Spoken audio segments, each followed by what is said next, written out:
I'd like to call the September meeting, Manchester Township Board of Education to order. May I have a roll call, please? Mr. Stevens. Mr. Keller. Here. Mrs. Sorden. Here. Mr. Morgan. Here. Ms. Ringwood. Here. Ms. Mount. Yes. Mr. P. Here. The adequate notice of public on Monday, January 10th, 2022, Hathaway Park West, Manchester Times will advise specifying the time and place of the meeting. The statement to this effect shall be entered into the minutes of this meeting. Before we go into closed session, I'm going to ask Mr. Monahan to swear on the board. Right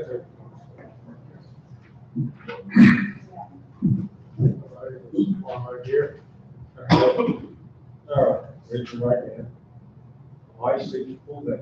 I, Gina Georgiana, Do solemnly swear do solemnly swear I will support the Constitution of the United States, I will support the Constitution of the United States, the Constitution of the State of New Jersey, the Constitution of the State of New Jersey. I will bear true faith I will bear true faith and allegiance and allegiance to the same, to the same, to the governments and to the government established in the United States established in the United States and this state. and this state. Continue. I state your full name again. I, Gina Georgiana, Do solemnly swear do solemnly swear I possess the qualifications I possess the qualifications for the office of a member for the office of a member of the Board of Education. of the Board of Education. I am not disqualified as a voter. I am not disqualified as a voter. I am not disqualified from membership I am not disqualified from membership due to a conviction for crime. due to conviction of a crime. I will faithfully, I will faithfully, Impartially. impartially, justly perform and justly perform all the duties of the office all the duties of the office according to the best of my ability. according to the best of my ability. So help me God. So help me God. Congratulations. Thank you.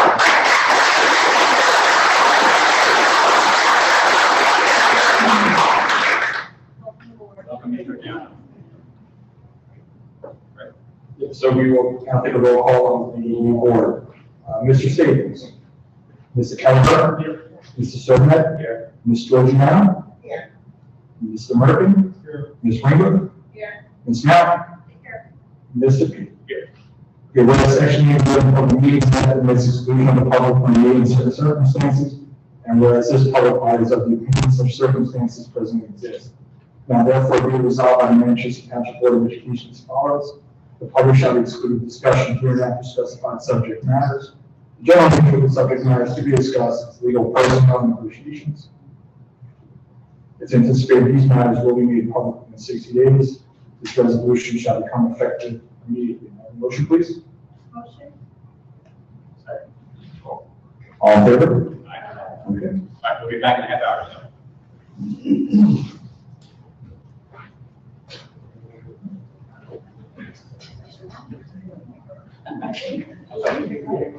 I know that.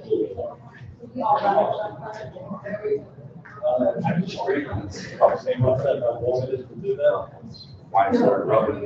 Oh, that's right. Yeah, how they roll their eyes and stuff like that.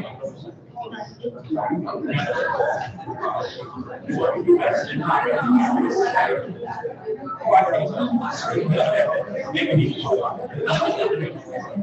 a conversation.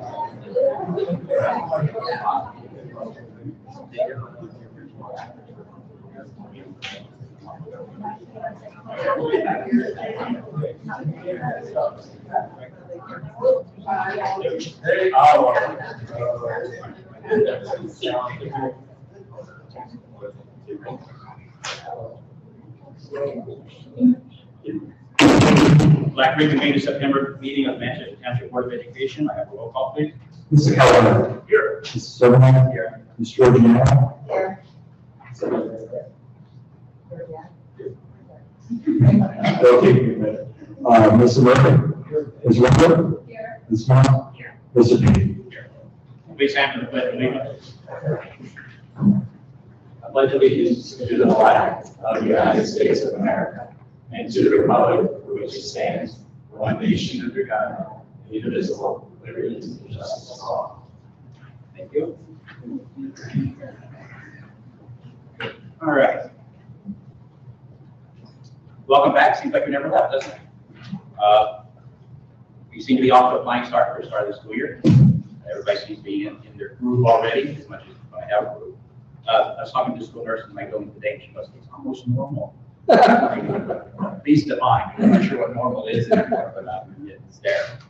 Over the last month since our last meeting, I was able to attend kindergarten orientation and fighting at Ridgeway, which were very interesting, and preschool orientation classrooms there as well.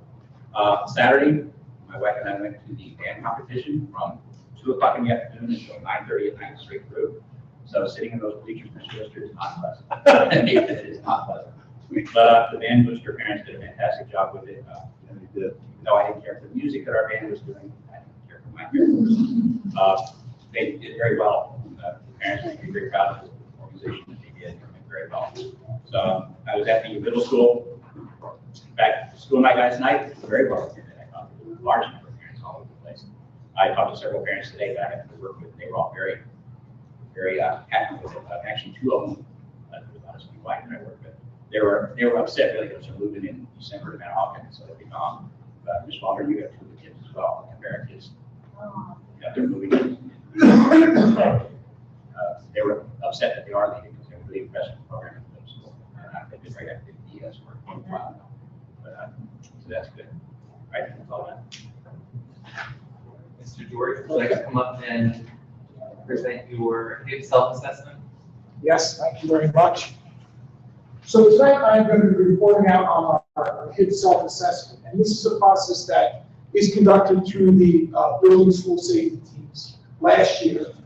So it was done at the end of the school year, and we take a look at the year, it's kind of a year in review from a policy perspectives, trainings and programs, all kinds of different things. So I want to thank all the building and building specialists and administrators in all the buildings for all their work. Again, this is looking at the 21-22 school year from a HIB perspective. All right.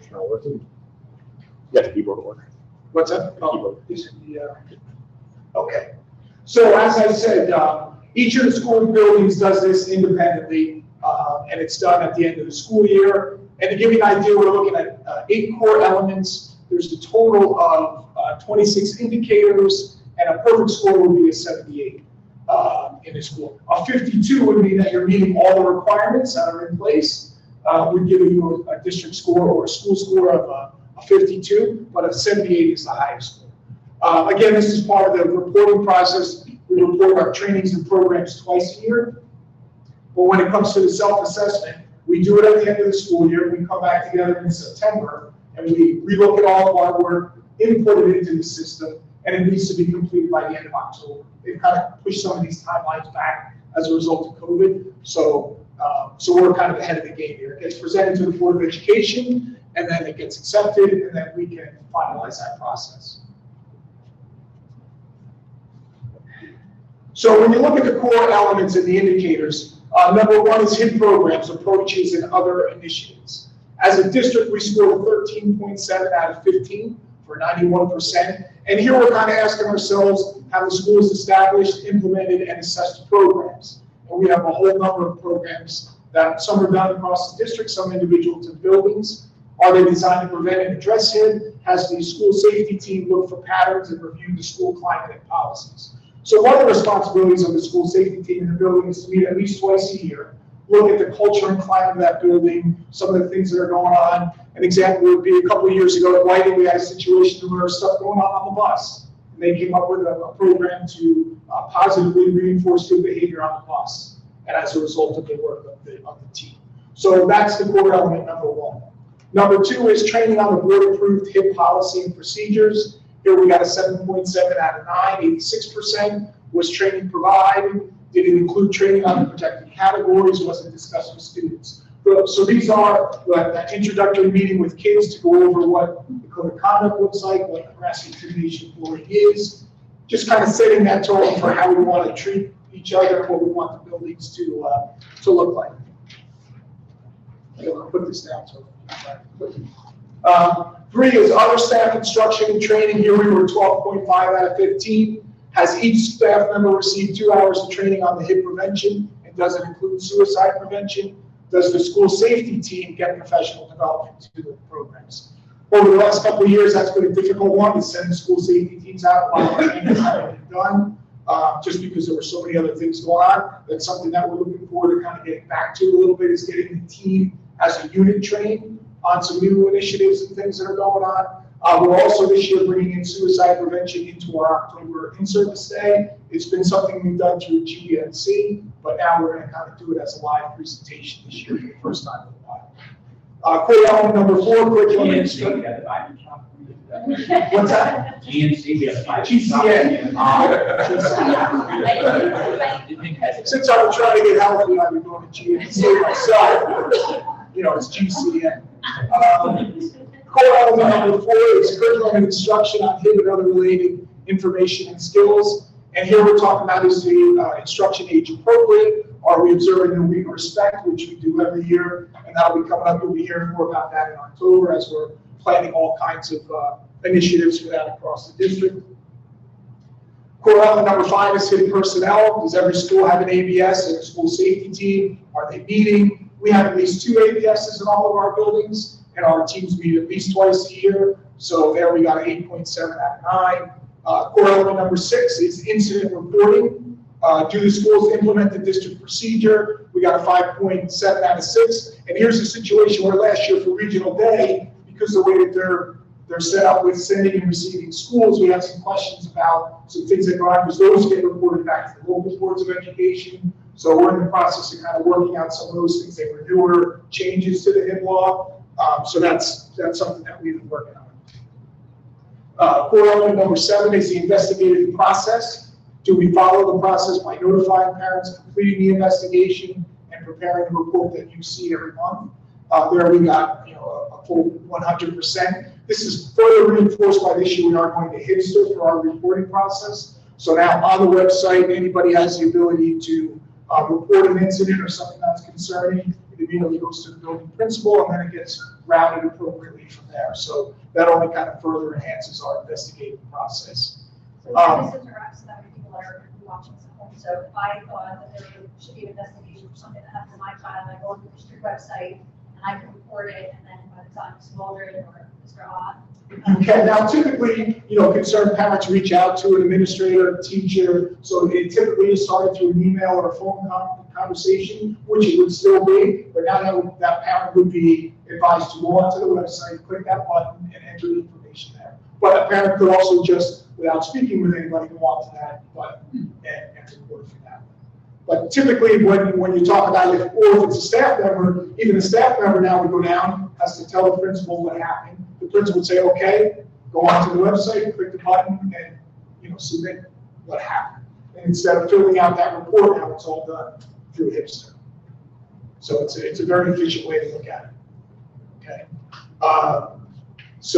And then HIB reporting is a procedure for staff reporting HIB, as I just went through, and posting the grades on the website. So once we go through, you approve it, it goes to the state for a couple of months, and then they revise it, and then we post every year our scores on the district website. So our total district score was a 72 out of 78 for 92%. And again, that's pretty much in line with where we've been the last couple of years. There is some different challenges, like I pointed out, in regional day last year, so the scores shift a little bit within the buildings, but overall, that's a score that's pretty well aligned. Here are the buildings, and for each building and how they scored out for the elements and the core areas as well, just to give you an idea there. And you'll, again, they all go through this process, and while we are consistent across just about everything we do, the other kind of conversation you have, because the rubric is about a 60-page document that you go through, and you need to have documentation in order to give yourself a higher score. And we always say, if we have the documentation, we do. If we don't, if we're not sure about it, then we're meeting the expectation, and that's where we stand. Next year, we'll look to make sure we have all the things we need to get that higher score. But that's what it looks like from a building perspective. And the students, I'm sorry. Yeah, okay. And the students also on that website to report anything? Yes, students as well could go on. Now, again, typically a student situation starts with a conversation with somebody at the building, and even if it started there, they would be told to go and do it. But again, a student could go on at any time and report something that took place as well. So they always go back and follow up and check. Exactly, because then you're going to put the information as who was offended, who should, we'll start that. So, but it was a good process. So here I just kind of summarized the different indicators and from a percentage score perspective, and we're significantly above meeting the expectations in all of our areas. As always, there's some things that we're looking forward to getting back to in regards to getting some team training, but we're looking forward to some of the initiatives that we started last year in regards to mindfulness and some of those things. And, you know, kind of to piggyback what Mr. Pate said, our first meeting was last week, and my first question to all the ADSs was, how's the start, the start of the year? How was it feeling? We were so excited to get back to what we thought was going to be a regular year, and everybody was just really excited about seeing the smiling faces on day one, and how, even for me, I've said this a couple of times, but standing on that bus platform waiting for the kids, and you're like, no health screens, no temperature checks, no, staggering where everybody enters the building. You continue to be kind of like reminded of how impacted it was. And, so we're kind of optimistic. And with that, minimize that.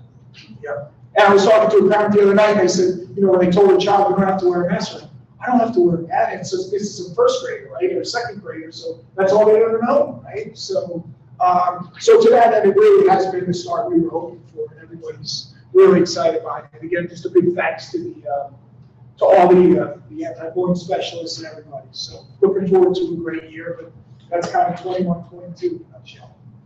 Any questions? Okay. Thank you, Mr. George.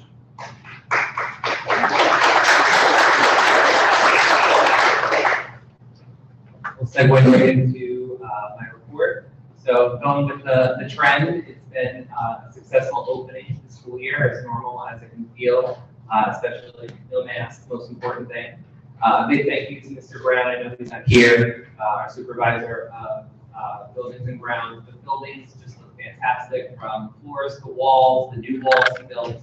I mean, just absolutely incredible. We were ready for all the smiling faces that came in on the first day, including our teachers and staff. Our technology team, thank you guys for putting everything together, changing out Chromebooks to making sure that the teachers had exactly what they need to start instruction on the first day.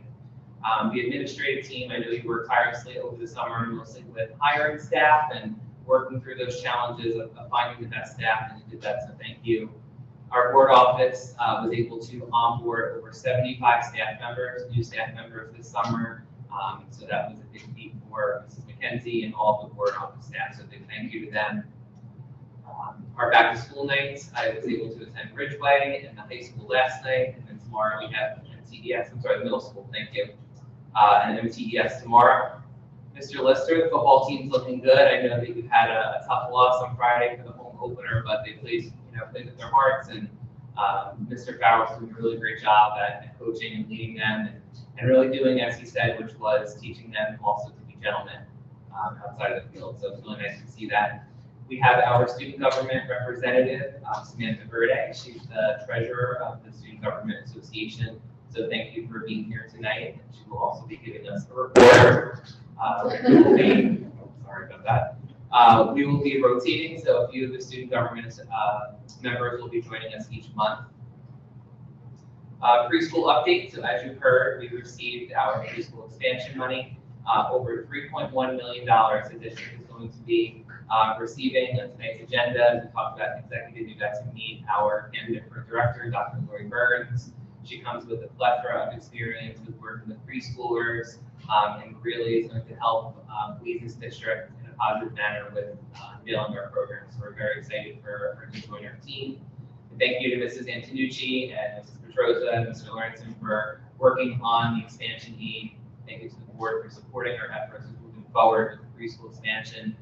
This is a great move for our community. We're really excited to be able to offer programming for all 3-year-olds and 4-year-olds. And our registration event was successful. We were able to add on 101 3- and 4-year-olds to join our program as early as October 3rd. Also tonight, you'll see that there are some additional staff members that are on the agenda, including our public information officer. That position remains vacant, and so we're adding that to our team as well. You'll also see a few transfers on there. And I just wanted to explain to the board that some of the transfers in terms of services for students Likely when there's transfers, it has to do with the number of students in the caseload, especially when we are looking at students that have IEPs.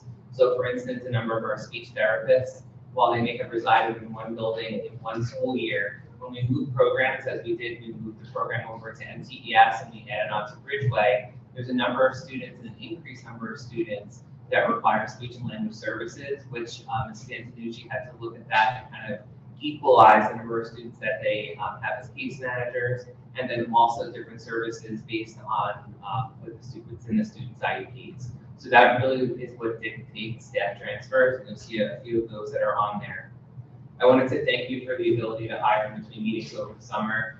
The reason why we were able to onboard so many staff members so efficiently was not having to wait for meetings in between. So I really appreciate the trust that you have in me and the support that you've shown me. I am requesting to have it one more month, just so that way I can continue to finish onboarding our preschool staff.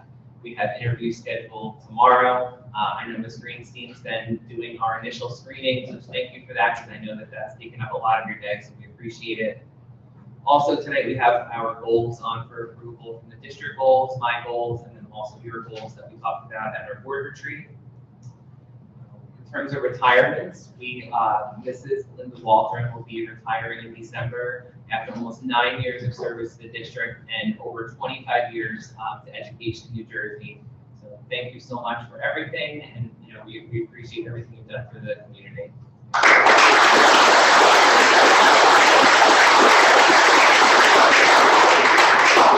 We also have another retirement, Carol Morose, who is the media specialist over at the high school with 15 years of service. Best of luck to you. She will also be leaving our district in December. You'll notice that there's an item on tonight's agenda for the remote start plan approval. I just want you to understand that it's a just-in-case plan that's required for the county. We did submit it to them so that way they can take a look. We've met all the requirements, and the last piece is just your approval, so that way we can sign off on our statement of assurance. September is Suicide Prevention Month, and I just wanted to take a minute to just speak to the public and to everyone that if you or you know somebody that's in need of support, there's really great resources that are available throughout the state, and they've actually simplified the support that's available. You can text or call 988, and that will link you up with a licensed counselor that can help you with support. So I just want the public and everyone to know that if you are experiencing that, you're not alone. Counselors are here for you, our school community is here for you, and I just wanted to bring some awareness to that since it is Suicide Prevention Month. Last two things, so a strategic planning update. We are going to be working with Teach for Results to be able to work with us through strategic planning. What we like best about this agency, she's working, Tracy Severance is the owner of this, and she's been working with our teachers to kind of uncover patterns in our data, working through day-to-day operations. She knows the staff very well. And the most important piece to strategic planning is that we need to make sure that our students have a voice and have agency in the direction that our district takes. And that's the primary focus of hers, that she comes in and works with students and makes sure that we understand exactly what their needs are and how we can best develop programs that match their interests and also their needs. So that's on the agenda this evening. And lastly, just a reminder, we'll have our board training with Cooper Levinson on October 20th, which is our board evening night. We're going to meet here at 4 p.m. Thank you. All right, Christian Representative, your report, please. So I'm Sam Murray. I'm here as the executive treasurer of the National High School, STA. And here's some happenings at the high school. So the first couple weeks of school have been looking good. 12 races last week and that went well. The tailgate last Friday, there was good turnout and a lot of school spirit. In the works, so Fall Spirit Week, it looks like the second week of October, and the pep rally being the end of that week on the 14th, that Friday. Battle of the Classes being along that. So the freshmen are having class luncheon right now. The sophomores are working on fundraisers such as a homecoming bake sale. Homecoming looks like it's going to be disco themed. I'm matching a fire for that. I think I should have some that in my closet, okay. So the juniors are planning homecoming for this fall, and they're also doing their junior prom. We're getting started on that. Seniors are working on senior prom. That's it. Thank you. Mr. Lorenzo?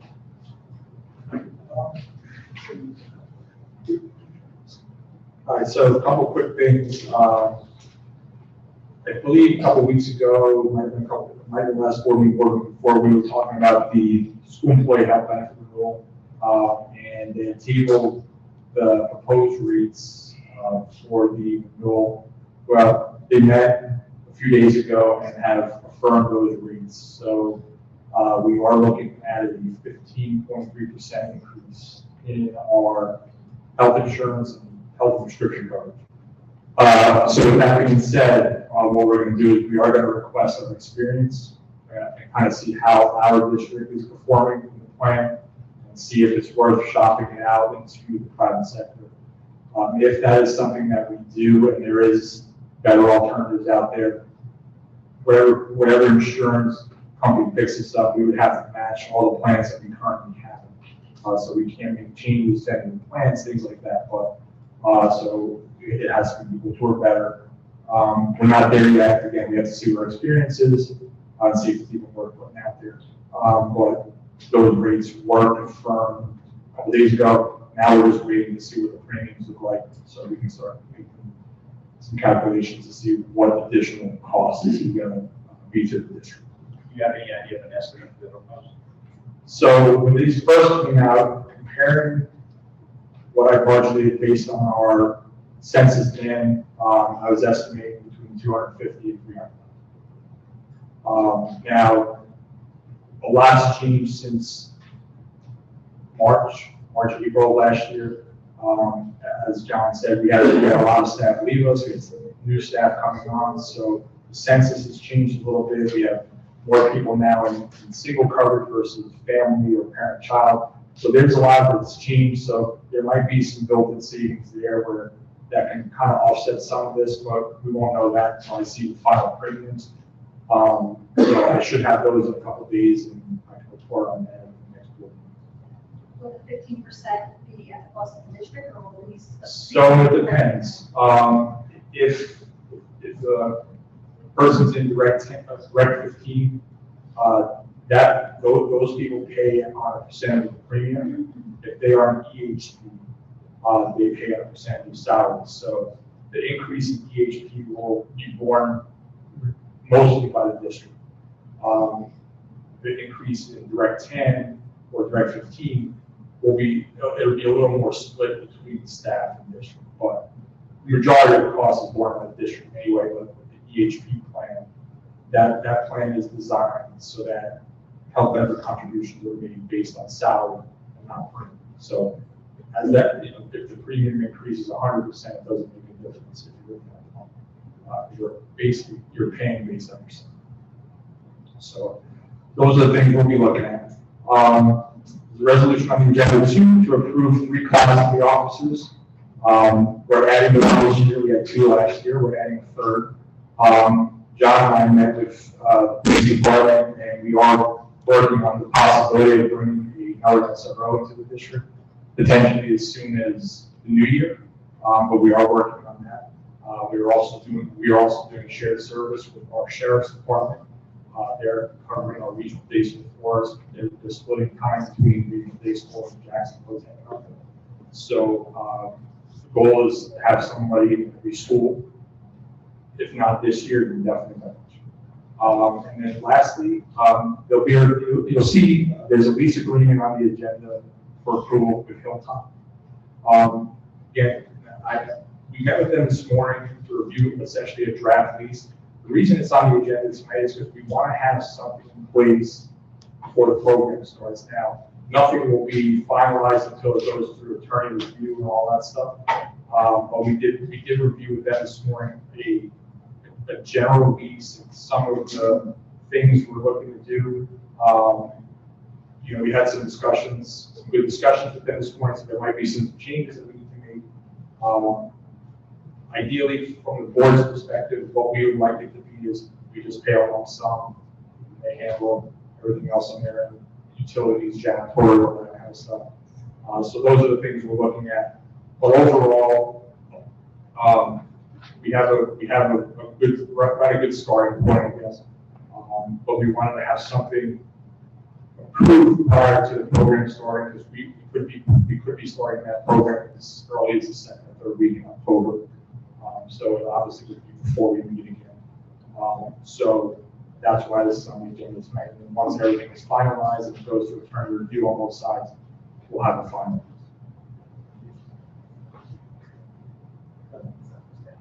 Oh, yes.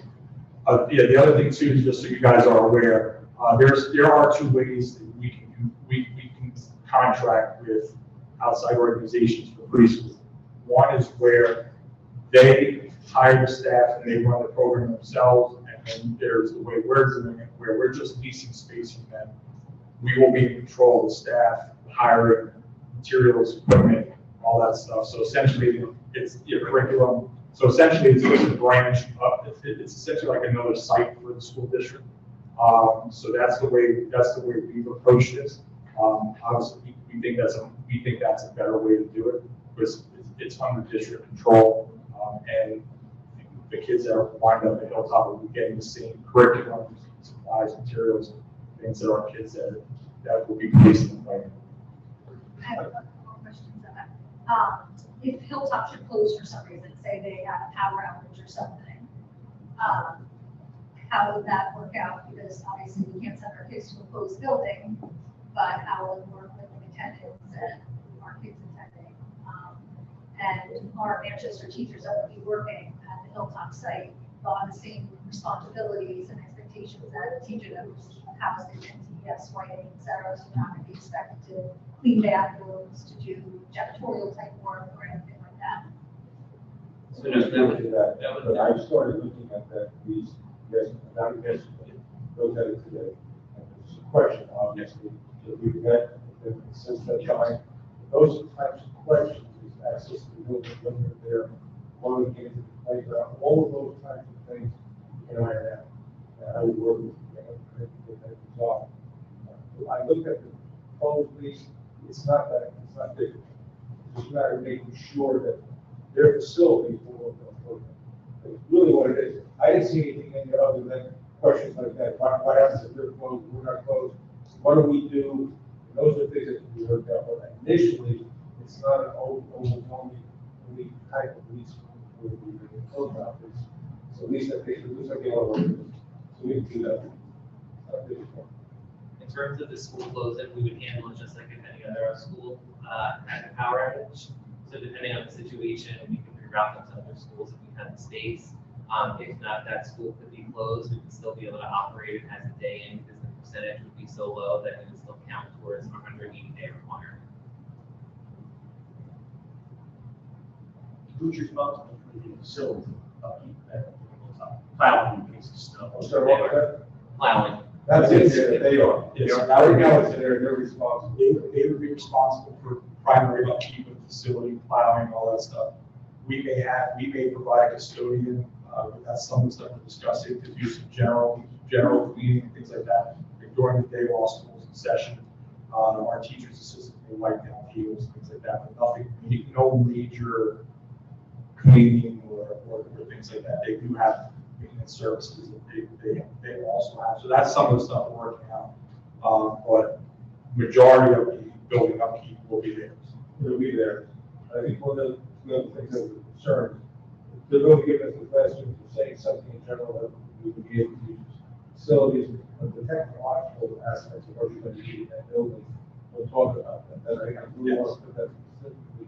And that was something we did talk about today, was how are we going to bring our technology there, the best way to do that. So those are the discussions that are still ongoing. We're going to maintain it, there's going to be enough power, whatever else we need to get that function. So none of this will be.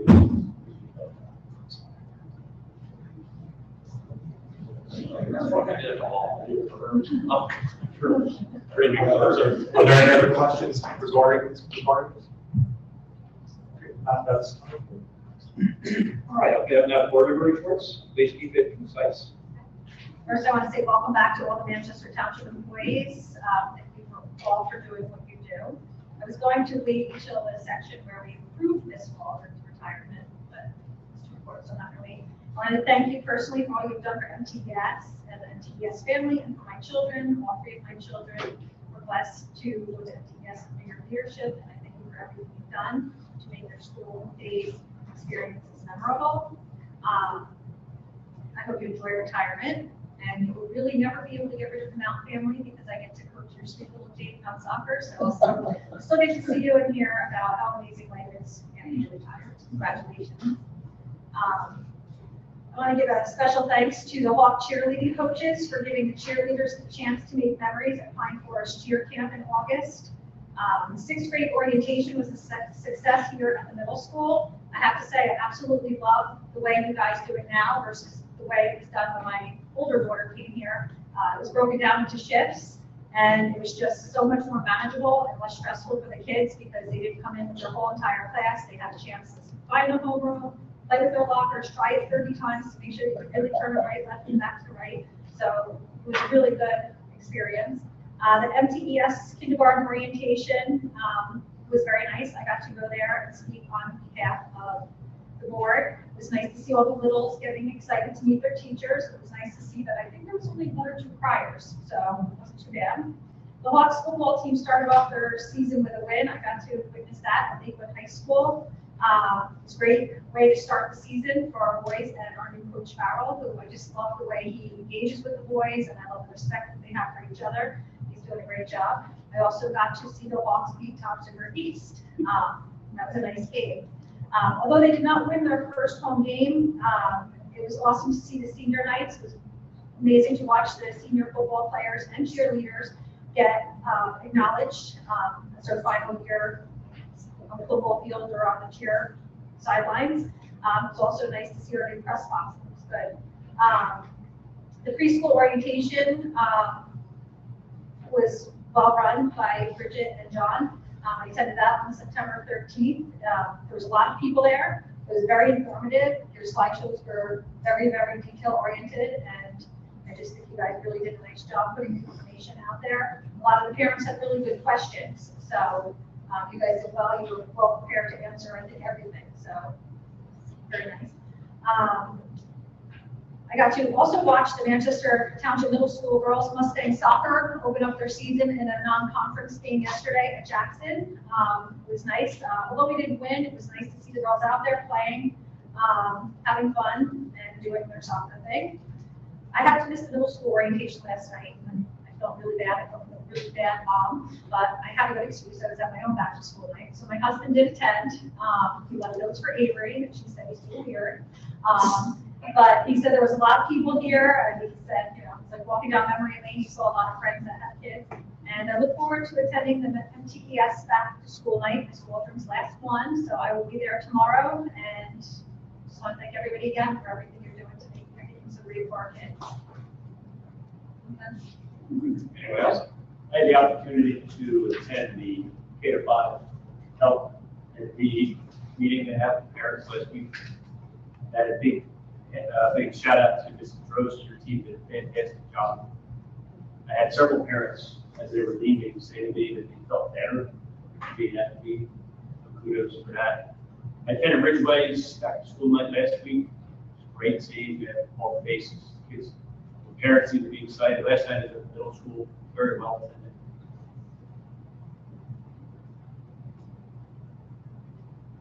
Anyone else? Seeing none, move the portion to public participation. Agenda items only. Is there anyone who needs to share? Everybody be down road to the microphone at the same time. All right, seeing none, we'll move on to the business portion of the meeting. Section 1B, new business, number 1 through 6. May I have a motion, please? Second. Any discussion? Roll call, please.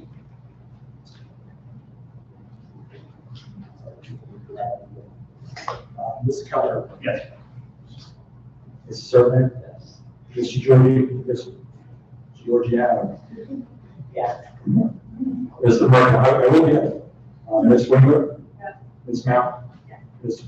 Yes. C, programs and curriculum, number 1 and 2. Need a motion, please? Motion. Any discussion? Hearing none, I'll call for roll call. Mr. Keller. Yes. Mrs. Servant. Yes. Mr. Georgiano. Mr. Merkin. Ms. Winger. Yes. Ms. Mount. Yes. Mr. Yes. D, transportation, numbers 1 and 2. Need a motion? Motion. Mr. Robinson, how is the in lieu of this year? Has it increased more than we were?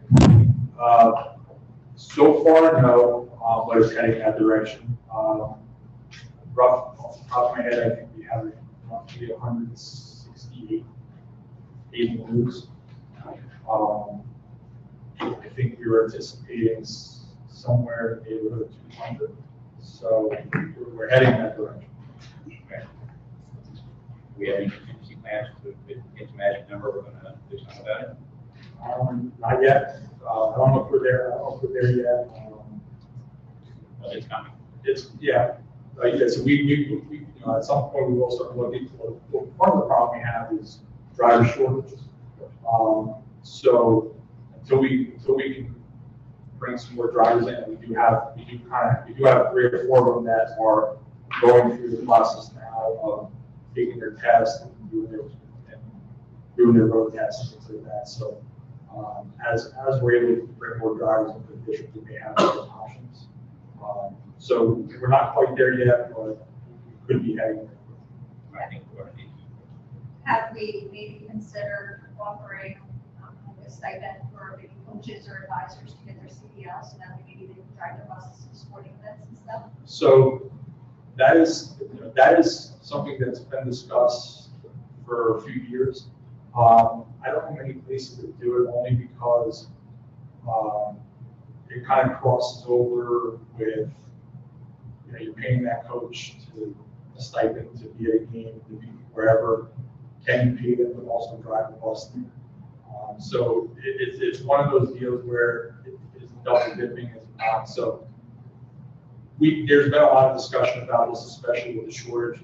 But to my knowledge, at least at this point, I don't know anybody that's done yet. I know we would have people that would do it, but I haven't seen it done yet. My understanding is the vehicle insurance companies are not having that at all. And again, too, depending on what they're driving, there is still legislation out there that's pending that would allow people to drive school vans without a CDL. That has not pushed through, otherwise they need a CDL. So there is very extensive training, and it's costly training to do that. So could it be an option down the road? I can't say if it's not. It may be, but I don't know quite. All right, very much. All right, roll call, please. Mr. Keller? Yes. Mrs. Servan? Yes. Ms. Georgiana? Mr. Merkin? Yes. Ms. Ringler? Yes. Ms. Mount? Mr. Yes. E, contracts and agreements, numbers 1 through 3. Need a motion? Motion? Any discussion? Just looking over the resolution to approve memorandum of understanding between Ocean Incorporated Head Start and Manchester Township School District preschool program, and we'll be utilizing them for preschool as well. No, that's just for resources and programs and, consultation services. So it just opens up another layer of support to our staff to utilize if we need training supports for the directors and administrators and also teachers and teacher assistants. And it's free, there's no charge. All right, anyone else? Hearing none, call for roll call. Mr. Keller? Yes. Mrs. Servan? Yes. Ms. Georgiana? On one, yes, 2 and 3. Mr. Merkin? Ms. Ringler? Yes. Ms. Mount? Yes. Mr. P? Yes. Moving on to section 2A, administrative, numbers 1 through 12. Need a motion, please? Motion. Any discussion? On number 3, do we have a large clientele that would be able to utilize the teacher protection part of the hearing? So in part of our job was in reviewing job descriptions. So in previous years, we have had a teacher of the deaf and there's no supporting job description. So this is really just to formalize that we do have people that have those certifications, and then also that we are working with students. It is required to have that job description in place. To answer your question about the number of students, 1 or 2 students could potentially need these services, and that alone, if we send those students out of district, it could cost us 4 times the amount of money to go to a school that has those services. There's only one in the state, right? Cats and Bath would be One one. back, I know of in the state. There are like public schools that offer the programs as well, so we could do, exactly. So it really is, even if we don't end up filling the position, we do need that job description as part of our position control roster. So at this point, we're not hiring a teacher for it, we're just moving the job description. Not at this moment, but we potentially, yes. At this moment. All right, anyone else? All right, roll call please. Mr. Keller. Yes. Mrs. Serena. Yes. Ms. Georgiano. Yes, 1, 3, 5, 6, 7, and 12, and 13. 1, 3, 5, 6, 7, 5, 6, 7, 12. All right, I got it. For those of you, yes. Yes. So, I think we're some numbers. Yeah, so as we go through this, just tell me which ones you want to abstain on. Typically, that winds up being the last of what you're voting on, so just tell me I abstain on these, and then that it makes it a little easier. Because like this next section we go into is about 83 things, you're going to tell me, Well, this you know what I mean? So, yeah, that's fine, no problem. Still my thunder there now, right? Being personnel number 1 through 83. Mr. Murphy. Ms. Winter. Oh, I'm sorry, I thought you were. Ms. Mount. And Ms. Yeah. All right, sorry. Being personnel number 1 through 83, your motion. Motion? Any discussion on these? Yes, number 19, that teacher listed there for approval is a basic skills teacher in my son's classroom. And so it says on October 5th, she'll be transferred to a new position. Will there be somebody hired to replace her as a BSI teacher? Are you asking it as a board member? I'm asking you as, So just like we do with any position, we will be have the position posted, anticipated, and we'll make every effort to be able to have that person move in and support students. We also have a backup plan with Mrs. Waldron and Ms. Moore to be able to support the students that require basic skill services in the interim. thank you. I want to make sure there's that in place. There always is. Anyone else? All right, roll call please. Mr. Keller. Yes, on all, I'm abstaining on the Mr. Serena. Yes. Ms. Georgiano. so abstain 68 through 77. Mr. Murphy. Ms. Winter. Yes. Ms. Mount. Yes. Mr. P. Yes. All right, C, student personnel number 1 through 4, your motion. No discussion? Roll call please. Mr. Keller. Yes. Mr. Serena. Yes. Ms. Georgiano. Abstain.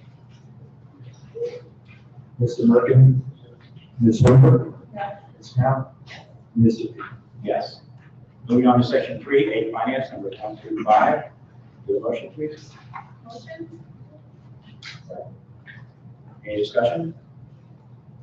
Hearing none, I'll call for roll call. Mr. Keller. Yes. Mr. Serena. Yes. Ms. Georgiano. Mr. Murphy. Ms. Winter. Yes. Ms. Mount. Mr. P. Yes. Okay, now we'll open up public participation on any item not covered on the agenda. Have anyone wishing to share anything or ask anything or whatever? I'm going to speak on behalf of CPAC. I'm the liaison to the board of ed member, to the board of ed. Ms. Kramer could not be here and asked me to speak on behalf of CPAC. They will have tables at all the back to school nights. Please sign up and inquire because you enter your child's class into the chance to win a raffle of some school supplies. The first public CPAC meeting is October 11th from 6:30 to 8 p.m. and it will be run by Ms. Antonucci virtually. At that meeting, you'll learn about district changes and upcoming initiatives. There's a CPAC Google Classroom. You will have to give a personal email to join. Links can be found on the district webpage. They're using the Manchester Township School District webpage, and they have a Facebook page to spread out information. And they're looking for other ways to put information out to the community. Communication is still their focus, and the CPAC wanted to personally thank Mr. Baronato, Mr. Rapture, and Ms. Antonucci for working so hard with them and on their surveys and the programs that they have. Okay, I would like to point out that you're sharing that as a member of the group, not as a member of the Board of Ed. It's not a member of the Board of Ed's responsibility to report on any special groups that have any responses. We as you do that, designate you doing it as a parent, as a member of the office, Board of Education, or representative of the program. And I'm sorry, I just had one quick thing that I forgot in my report. The first Java with John for the year is going to be on October 13th at 6 p.m. In this room we're going to be having. So at that point, our preschool programs for some of our classrooms should be up, so we'll give an update, and then just some general updates about some things that are happening around the district. You don't have to reside or have students here at the middle school. The entire community is welcome to come, provide feedback, and just listen about what's on the horizon for our district. So thank you. So, I'm sorry, October 13th.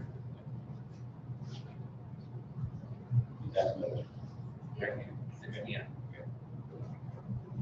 All right, anyone else? All right, ask for a motion to adjourn. Second. All in favor? Thank you very much. Enjoy your last night of summer.